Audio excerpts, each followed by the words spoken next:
우리나라 이제 로드무비의 이제 형성을 보면은 원형적인 거는 역시 이제 이효석의 이제 메밀꽃 필 무렵인 것 같아요, 소설은. 그런데 이제 그게 영화화된 거는 60년대에 그 이성구 감독에 의해서 이제 67년에 만들어졌고, 그 이후로도 메밀꽃 필 무렵은 영화로도 만들어지고, 뭐 TV 문학관 같은 데서 텔레비전 시리즈 드라마로도 만들어지고 그랬습니다. 그래서 주인공인 그 허세원과 조선달은 이제 그 장을 돌아다니는, 이제 흔히 옛날에 장돌뱅이라는 표현이 있었죠. 장을 돌아다니며 장사하는 사람들인데, 항상 소나 나귀에다가 그 자기가 팔 물건을 놓고, 그리고 이제 항상 끌고 다니는 인물들이에요. 그리고 옛날에 장은 5일에 한 번씩 열렸기 때문에 그 기한에 맞춰가지고 걸어서 거기까지 가죠.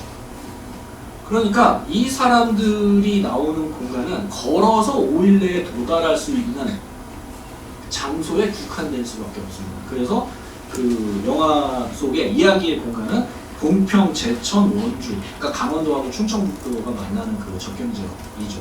거기에 숲을 지나면서 거기서 이제 얘기가 이제 된다는 거죠.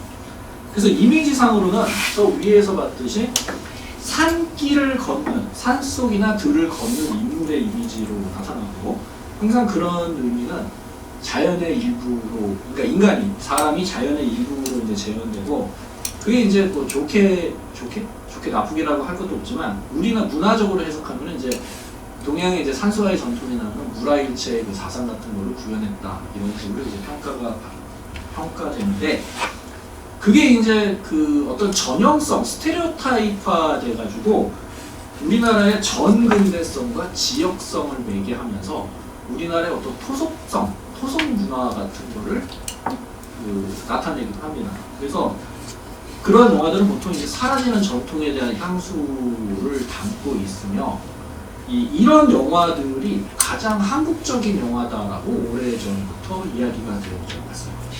그래서 이제 대표적으로 임권택 감독의 서편제가 그렇죠. 요 이미지상으로 비슷하잖아요. 산길을 걷는 이제 여러 인물들, 그래서 이제 떠돌아다니는, 저기는 장돌배이고 여기는 이제 그 시장판에 가지고 판소리 해가지고 한 연일을 해가지고 그 돈을 받는 사람들이니까. 근데 이런 이미지들이 그 세계 시장에 내세울 만한 한국 문화, 그러니까 디스팅티브한, 그러니까 그 다른 나라와 구분되는 한국적인 것을 담은 문화로 자리매김이 되었다. 그래서 이런 로드무비들이 그렇게 외국에 내놓는, 외국 영화제에 출품하는 한국 영화, 한국적인 문화를 담은 한국 영화, 이런 식으로 80년대에 여겨지게 됐다. 그것의 출발은 메밀꽃 필 무렵이라고 생각합니다. 그러니까 아직 자동차와 같은 근대적인 기계, 그 교통 수단이 등장하기 전에 전 근대적인 것에서는 항상 걷는 속도, 그리고 걷는데 이제 당나귀나 말 또는 소 같은 가축이죠. 어떻게 보면 동물들을 가지고 다니는 인물들로 구성이 됐어요. 70년대에 들어서, 그러니까 이 메밀꽃 필 무렵이 이미지와 관련해서 한국적인 것을 구현해냈다면, 인물의 형성이라든가 캐릭터상에서 한국 로드무비의 특성을 만들어내는 거는 이만희 감독의 삼포 가는 길이었습니다. 황석영 원작의 이제 소설인데, 이게 이제 75년에 영화로 됐거든요. 이 영화는 이제 전설적인 게 뭐냐면 이게 이만희 감독의 유작입니다. 그래서 이만희 감독이 이 작품을 편집하다가 피를 토하고 그 병원의 응급실로 끌려갔는데, 실려갔는데 이제 그 응급실에서 전설적인 얘기가 뭐냐면 의사를 잡고 제발 나 사흘만 살게 해달라고, 이 영화의 편집을 마칠 수 있게 사흘만 살게 해달라고 빌었다는 얘기를 했어요. 근데 결국은 죽었어요. 그 사흘을 못 살고 죽어서 그 이만희 감독의 조 감독들이 편집해가지고 완성했다는 전설이 남아있는 그 영화인데, 그 인물 구성에서 볼 때는 이 세 사람, 그 중년의 남자와 그리고 젊은 남녀로 구성된 이 세 사람의 구도로 만들어집니다. 그래서 이 젊은 남녀는 그 사랑에 빠지고, 약간 나이 든 남자가 이 젊은 남녀를 보호해주는 어떤 가장의 역할, 그러니까 유사가족이죠. 유사가족의 역할인데, 이 늙은 남자와 젊은 남자가 갈등을 벌이는 게 아니고 보호해주는 역할을 하는 겁니다. 유사가족의 형태를 만들어냅니다. 그래서 요 나이 든 남자가 돌아가려는 곳이 삼포라는 가상의 공간이거든요. 즉 식양민과 떠돌이, 작구 이런 근대화나 도시화의 물결에서 주변부로 밀려난 인물들, 이런 인물들이 등장하는 로드무비였다. 그래서 이 한국 로드무비를 보면 약간 애잔한 느낌이에요. 이 사람을 볼 때 이렇게 애잔한 느낌이 드는 그런 정서들이 이렇게 강한 영화들이 있죠.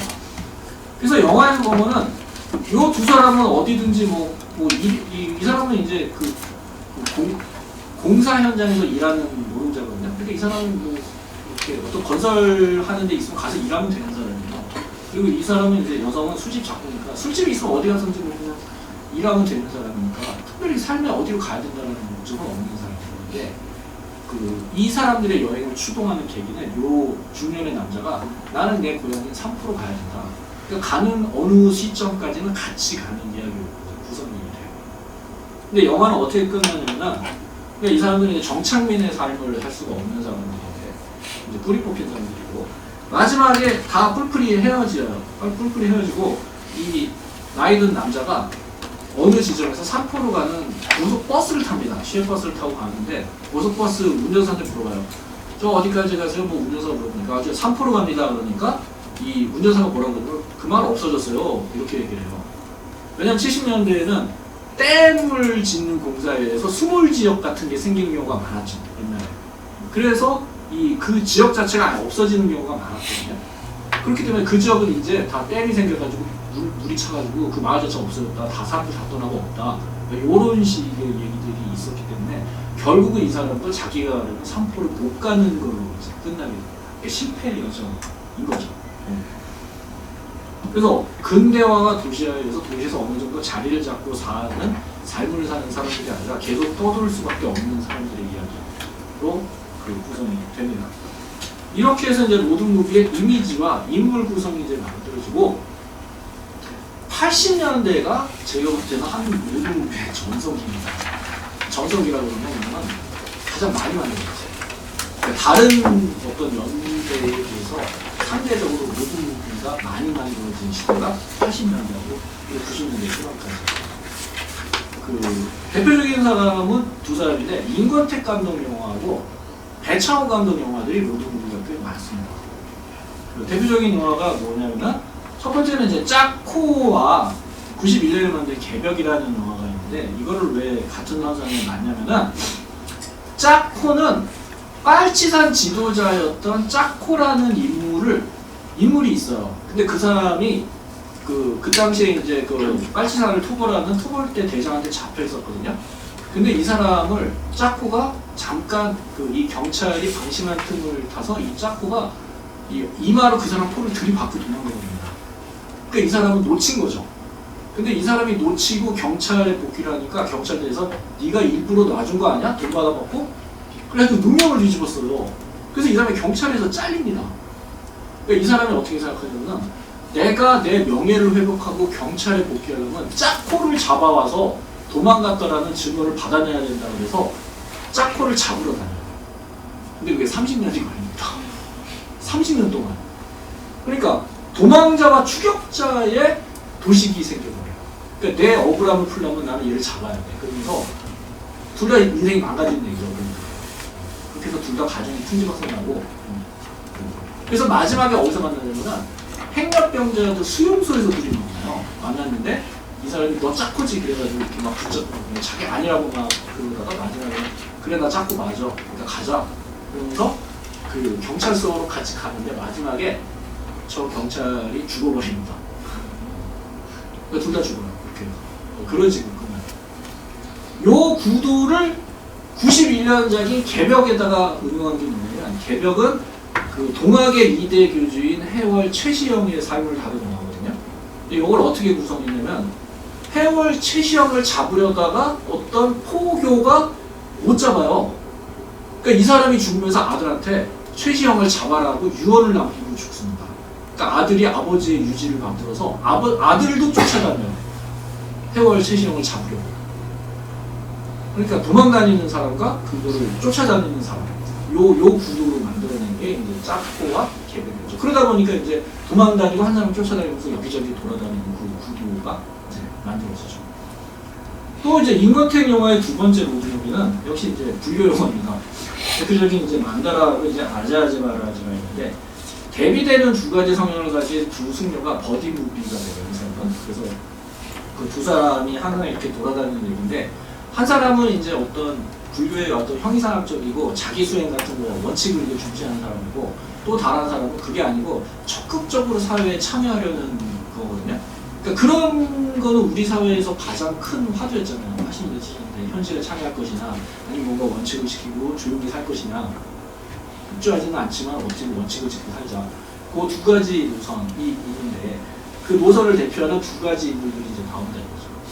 그래서 만다라에서는 이제 지산이라는 인물은 이제 적극적으로 현실에 참여하려는 인물이고 법운이라는 인물은 그게 아니라 이 계율을 지키고 살자 이런 인물로 나오죠. 그거의 여성판이 이제 아제아제 바라인데 저 강소연이 맡은 이제 수녀라는 인물은 저 지산에 이제 세속하는 인물이고 또 다른 인물은 이제 그 안성기가 맡은 저 법운이라는 인물의 이제 여성판으로 이제 나타납니다. 그거를 따라서 이 두 노선에 어디에도 속하지 않은 약간 부분적으로 노동비적인 성격을 가진 영화가 뭐냐면 2002년에 나온 이제 취화선이에요. 그러니까 사실 장승업이라는 그 화가는 알려져 있긴 하지만 그 사람이 어떻게 살았는지에 대한 기록은 전혀 없잖아요. 그러니까 어떻게 했냐면 장승업이 그림을 그리면서 여기저기 떠돌아다니는 얘기를 만들어놨어요.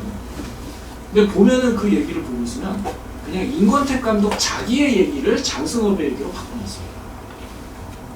천출이라서 자기가 저기 무시당했다. 뭐 장승업이 이렇게 이제 천민이었으니까.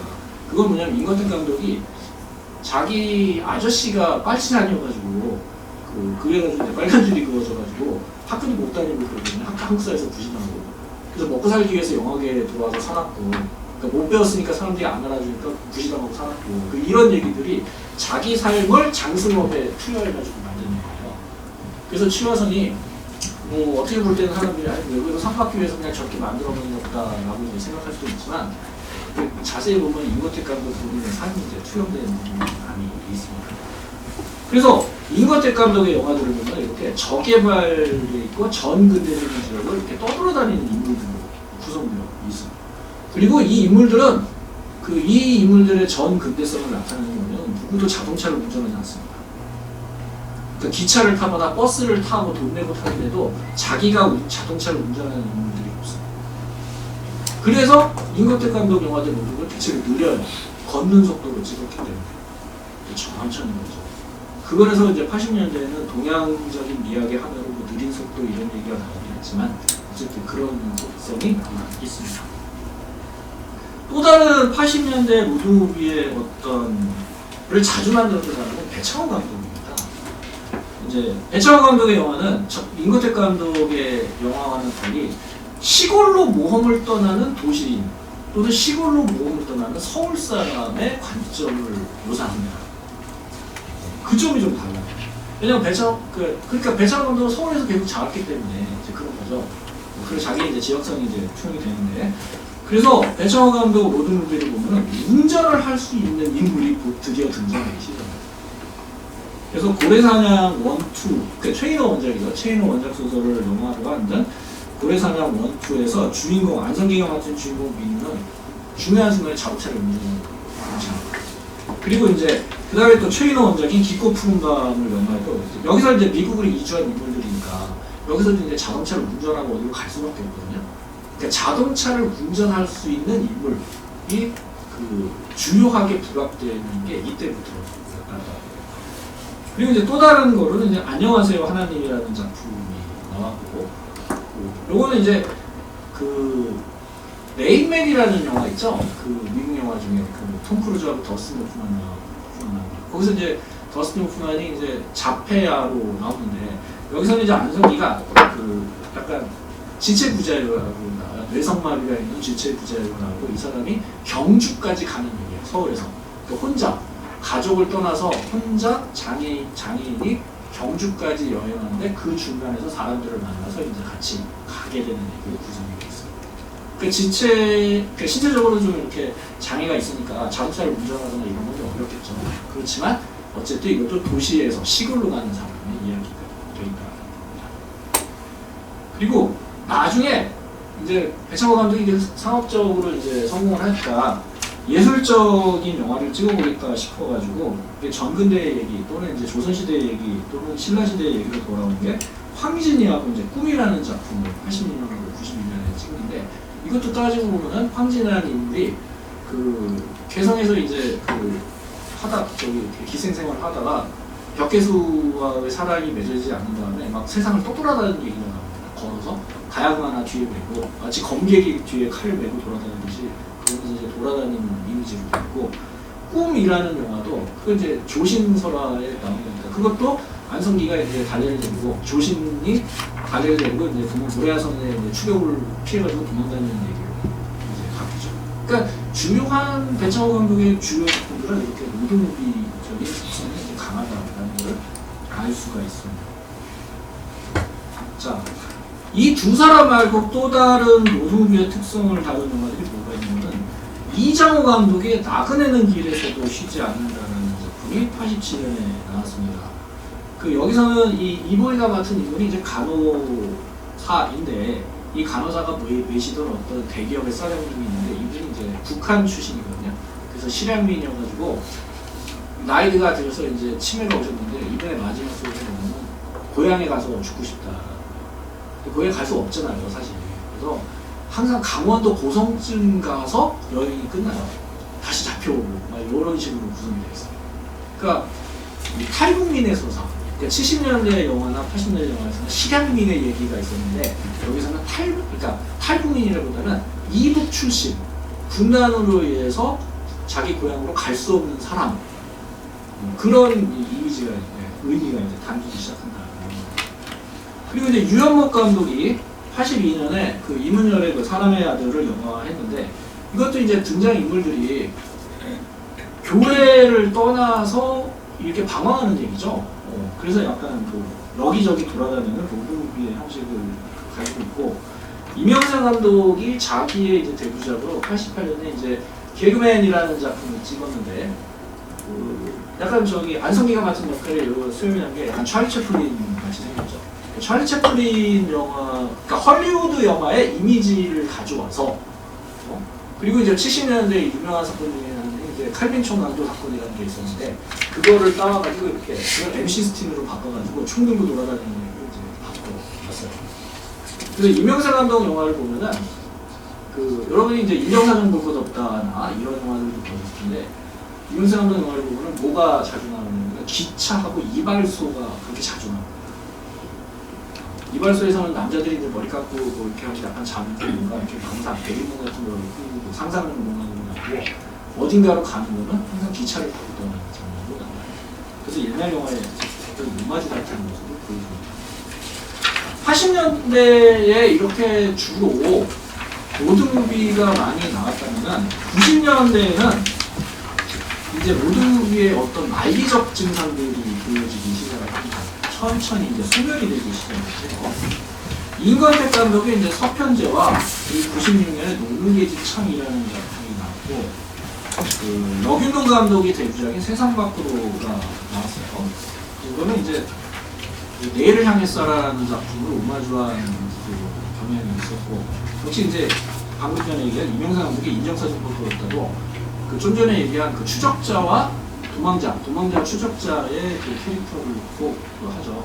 안성기는 계속 도망다니고 박주근하고 장동건이 잡으려고 쫓아다니면서 인천도 갔다 부산도 갔다 서울도 갔다 하는 모습이 나오잖아요. 근데 이때부터는 어떤 특성이 있냐면 걸어다니는 인물들이 사라지기 시작합니다. 나타나지 않아요. 전부 다 교통수단을 이용 또는 소유하는 인물들이 등장하기 시작합니다. 그러니까 자기 소유의 자동차를 타거나 아니면 남의 차를 타고 가더라도 최소한 자기가 운전을 할 줄은 알아요. 그런 인물들이 등장합니다.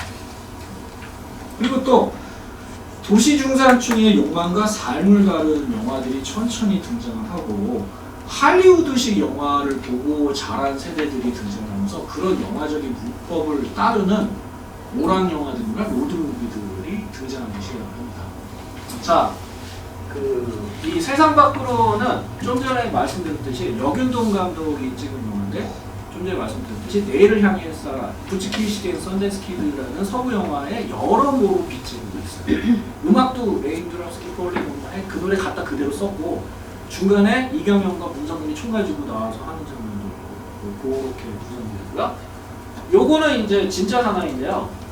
이미지상으로 이 영화가 그때 화제가 됐던 게 뭐냐면 헐리우드에서 쓰는 총기류를 수입해가지고 찍었어요. 그러니까 헐리우드에서 나오는 그 이런 총격 액션씬을 구사해 보겠다 해가지고 찍은 거예요. 그래서 권희호가 들고 있는 뭐 M16이야 우리나라 군대에서 쓰니까 그걸 하는데 여배우가 가지고 있는 우지기관총 이거는 우리나라에서 잘 안 쓰는 총기잖아요. 헐리우드 영화에서 그냥 가져온 거고 이미지에서 봤듯이 이 여배우가 빨간 팬티를 입고 있는데 그러니까 비키니를 입는 여성인 거죠. 헐리우드 영화에 보면 뭐 이렇게 바닷가에 너무 이렇게 노출이 심한 여성이 있고 그런 영화들 많잖아요. 그러니까 여성은 뭐 이렇게 어떤 글래머러스하고 남성이 액션을 하는 그런 영화들.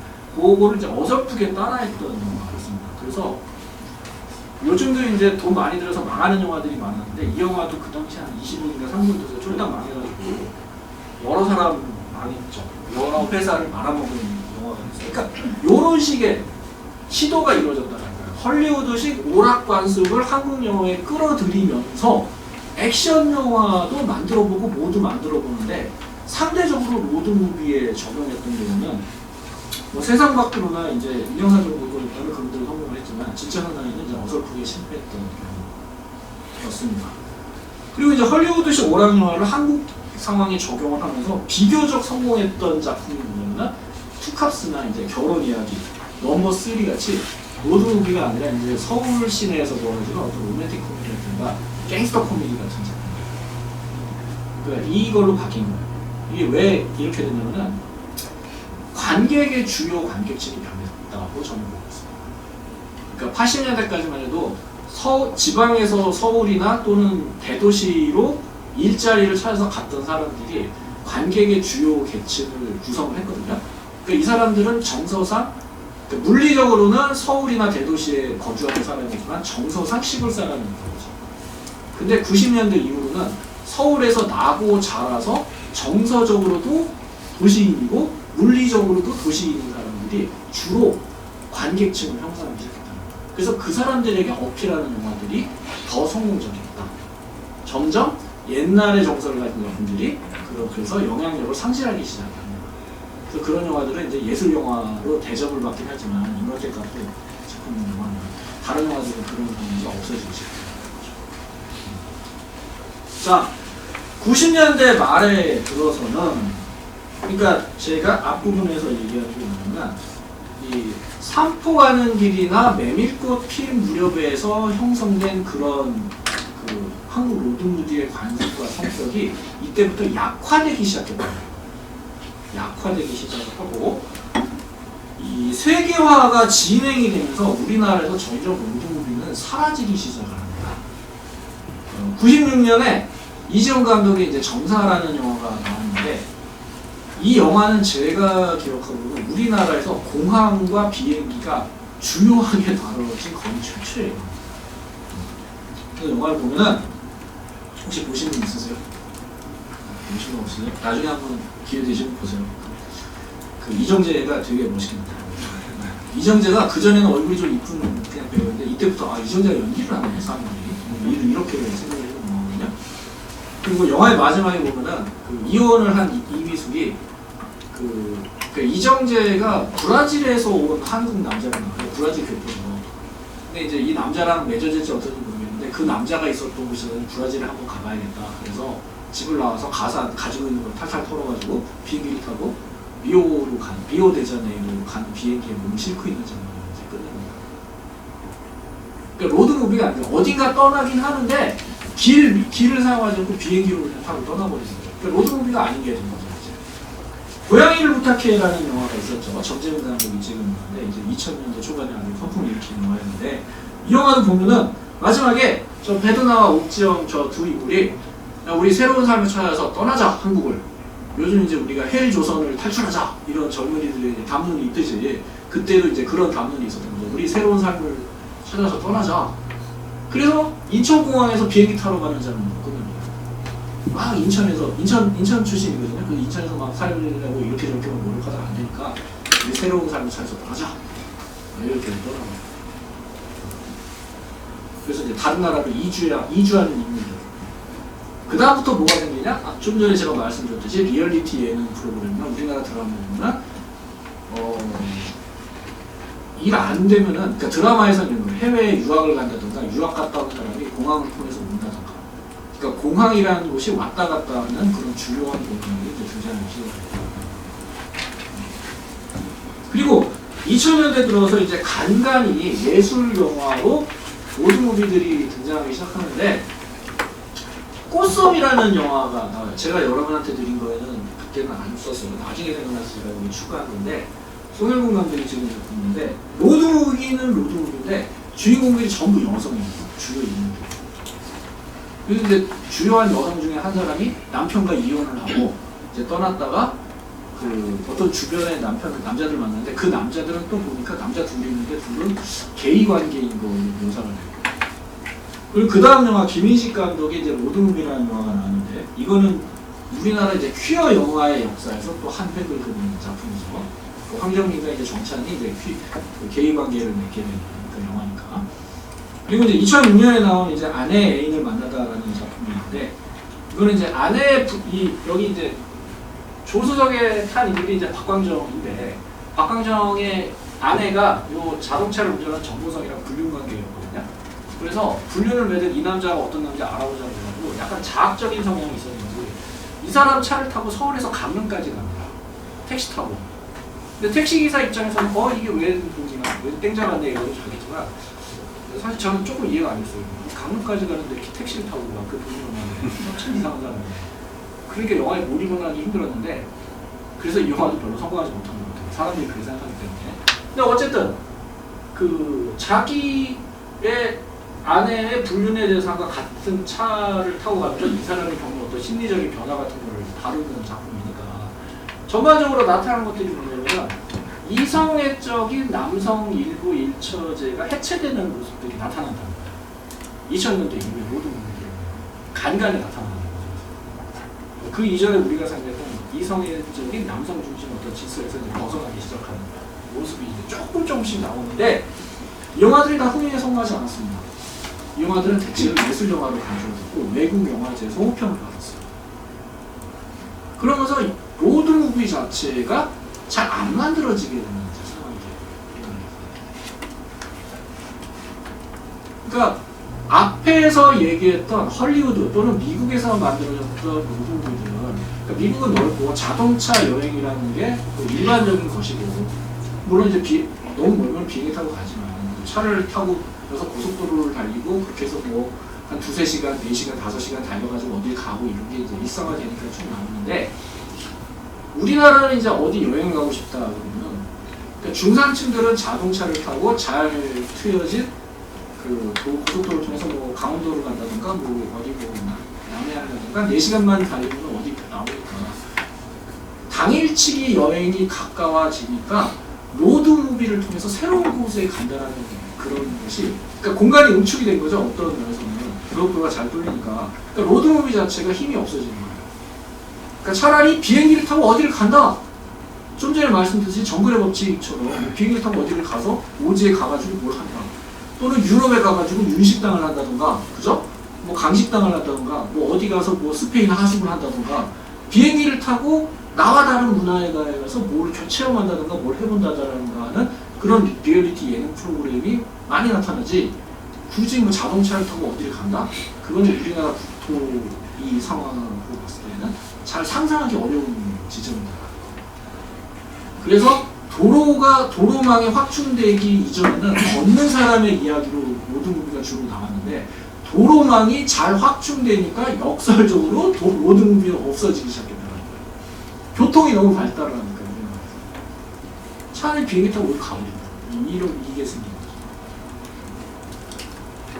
자, 그래서 한국 로드무비의 그 특성을 보면 그 미국이나 유럽의 로드무비들은 자동차를 타고 가는 그 속도를 기본적으로 설정하는데, 어쨌든 우리나라는 걸어가는 사람, 걷는 속도를 설정한다는 거예요. 그래서 느려요, 화면 렌즈가. 그래서 교통수단보다는 걸어다니는 사람들의 길이나 그 주변의 자연경관을 더 강조합니다. 자동차를 타는 경우가 별로 없어요. 있긴 있는데 차라리 걸어다니면서 대화를 한다든가 누구를 만난다든가 하는 다른 장소가 더 의미 있게 다뤄집니다. 또는 이제 워낙 이 경제적으로 가난한 사람들의 얘기를 하다 보니까 그 사람들이 이용하는 건 대중교통수단, 버스 안이나 기차 같은 공간에서 장소 안에서 벌어지는 일이 좀 의미가 있는 경우가 많습니다. 즉 자동차를 소유하지 못한 인물들의 이야기가 많다. 그러니까 중산층의 지표라고 볼 수 있다는 건 집과 자동차를 소유한 인물로 재현될 가능성이 크잖아요. 그렇죠? 근데 그 집의 소유 유무는 그 영화에서 보여주기는 좀 애매하고, 근데 이제 가시적으로 보여주는 건 자동차를 소유하고 있느냐 없느냐 이런 모습으로 나타납니다. 자, 여기까지였습니다. 이제 대충 한번 그 경향과 흐름을 이제 정리해 드릴 거고요. 한 10분 쉬고 좀 있다가 그러면은 그래도 영화에 대한 얘기니까 그 영화 너무 안 보고 그렇잖아요. 그러니까 만다라의 일부 부분과 고래사냥에서 자동차 타고 떠나는 장면 살짝 보고 속도가 어떻게 차이 나는지 그런 거를 조금 얘기해요. 그러면 하죠. 그러면 되고. 네, 감사합니다.